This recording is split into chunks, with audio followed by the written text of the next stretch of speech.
आणि असे मित्र उदासीच्या झाकोळ्यातून बाहेर पडून असे मनमुक्त हसताना पाहिल्यावर जे काही वाटतं ना ते फक्त मित्रांनाच कळू शकतं, है ना आदित्य? बिलकुल सही. पण आता तू एक कविता ऐकवायला पाहिजेस हा अंकी. अंकी? हो म्हणजे हे नवीन नावच छान वाटतंय.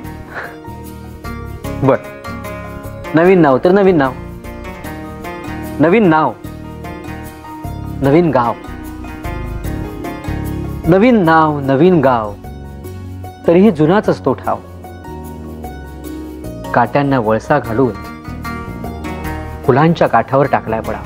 अरे वा, शिकले कवी. हा,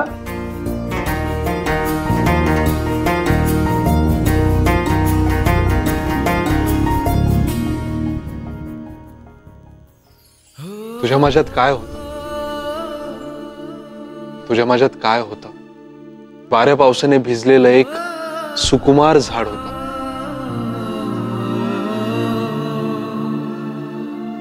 तुझ्या माझ्यात काय होतं.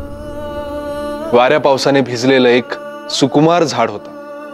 एक गाणारा पक्षी होता. कधी फांदीवर झुलत होता, कधी आभाळात झेपावत होता. कोणीतरी मग बांधलं घरटं, कोवळ्या उन्हाचं, चांदण वेलींचं.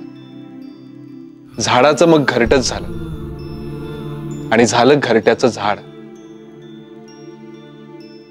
उडता पक्षी अजूनही येतो, नवी नवी गाणी गातो. पक्षी, घरट, झाड, गाणी, आता सगळंच एक आहे.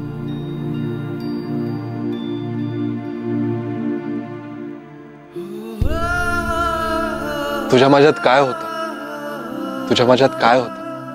वाऱ्या पावसाने भिजलेलं एक सुकुमार झाड होतं.